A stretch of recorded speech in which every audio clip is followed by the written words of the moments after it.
വാർദ്ധക്യകാലത്ത് അഭിനേതാക്കൾ നേരിടുന്ന അവഗണന തുറന്നുപറഞ്ഞ് നിർമ്മാതാവും വ്യവസായിയുമായ ജോളി ജോസഫ്. നാടകം ജീവിതമാക്കിയ കലാകാരി ജീവിക്കാൻ വേണ്ടിയുള്ള ഒരവസരത്തിനായി തന്നെ കാണാനെത്തിയെന്നും ജീവിക്കാൻ വേണ്ടി അലയുന്ന പഴയ കലാകാരന്മാരെ മറക്കരുതെന്നും അദ്ദേഹം പറയുന്നു. എൻ്റെ ജിഷ്ണുവിൻ്റെ അച്ഛൻ രാഘവേട്ടനും വലിയൊരു നാടക കലാകാരിയും. രാഘവേട്ടൻ 1941 കണ്ണൂരിലെ തളിപ്പറമ്പിലാണ് ജനിച്ചത്.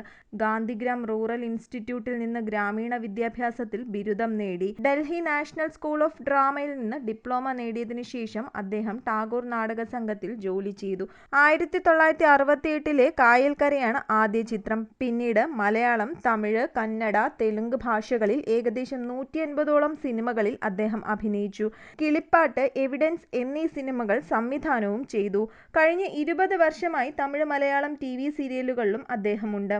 പക്ഷേ ഇപ്പോൾ വളരെ കുറവാണ്. ഞങ്ങളുടെ ജിഷ്ണു അന്തരിച്ചിട്ട് 5 കൊല്ലം കഴിയുന്നു. അവൻ്റെ കൂട്ടായിരുന്ന ഞാനും മധു വാര്യറും നിശാന്ത് സാഗറും അരവിന്ദുമൊക്കെ രാഘവേട്ടനെയും ശോഭചേച്ചിയെയും സ്വന്തം മാതാപിതാക്കളെ പോലെ തന്നെയാണ് കാണുന്നത്. അങ്ങനെ തന്നെയാണ് ബഹുമാനിച്ചിരുന്നതും. ഇപ്പോഴും അതിന് യാതൊരു മാറ്റവുമില്ല. ഇന്നുൾപ്പെടെ ഇടയ്ക്കിടയ്ക്ക് രാഘവേട്ടനുമായി വിശേഷങ്ങൾ പറയാറുണ്ട്. വല്ലപ്പോഴും കാണാറുമുണ്ട്. 80 വയസ്സായ ആരോടും പരിഭവമില്ലാത്ത രാഘവേട്ടൻ വല്ലപ്പോഴും കിട്ടുന്ന അഭിനയ അവസരങ്ങൾ കൊണ്ട് മാത്രമാണ് ജീവിക്കുന്നത്. അവനുണ്ടായിരുന്നെങ്കിലോ? കോഴിക്കോടുള്ള നാടകം ജീവിതമാക്കിയ വലിയൊരു കലാകാരി അവരുടെ അനന്തരവനുമായി കഴിഞ്ഞ 2 ദിവസമായി കൊച്ചിയിൽ പലരെയും കണ്ട് സീരിയലിലോ സിനിമയിലോ ജീവിക്കാൻ വേണ്ടിയുള്ള ഒരവസരത്തിന് ഓടിപ്പാഞ്ഞ് നടക്കുന്നത് ഞാൻ കണ്ടു. ഇന്നുച്ചയ്ക്ക് ഒരു കാലത്ത് നാടകങ്ങൾ കൊണ്ട് അരി വാങ്ങിച്ചിരുന്ന എൻ്റെ ഓഫീസിലും എത്തി. ഞാൻ ആദ്യമായിട്ടാണ് അവരെ കാണുന്നത്. അവരുടെ കൂടെ ഭക്ഷണം കഴിച്ച് എണീറ്റപ്പോൾ അവർ കണ്ണ് നനഞ്ഞ് വിതുമ്പി മെല്ലെ പറഞ്ഞു, ഇതെൻ്റെ അവസാനത്തെ അലച്ചിലാണ്. ഇപ്പോഴും ഒന്നും കിട്ടിയില്ലെങ്കിൽ ഇനി ഞാൻ ഈ പണിക്കില്ല.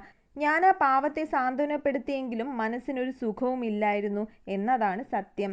എൻ്റെ പ്രിയപ്പെട്ട സിനിമ സീരിയൽ പ്രവർത്തകരായ സ്നേഹിതരെ, പ്രായമുള്ള കഥാപാത്രങ്ങൾ വരുമ്പോൾ ജീവിക്കാൻ വേണ്ടി അലയുന്ന പഴയ കലാകാരന്മാരായ കുറേ ആത്മാക്കളെ കൂടി ഓർക്കണേ, പരിഗണിക്കണേ. നാളെ ഈ ഗതി നമുക്കും വരാതിരിക്കാൻ ഇതേ ഒരു മാർഗം എന്നുകൂടി വളരെ സ്നേഹത്തോടെ ഞാൻ ഓർമ്മപ്പെടുത്തുന്നു.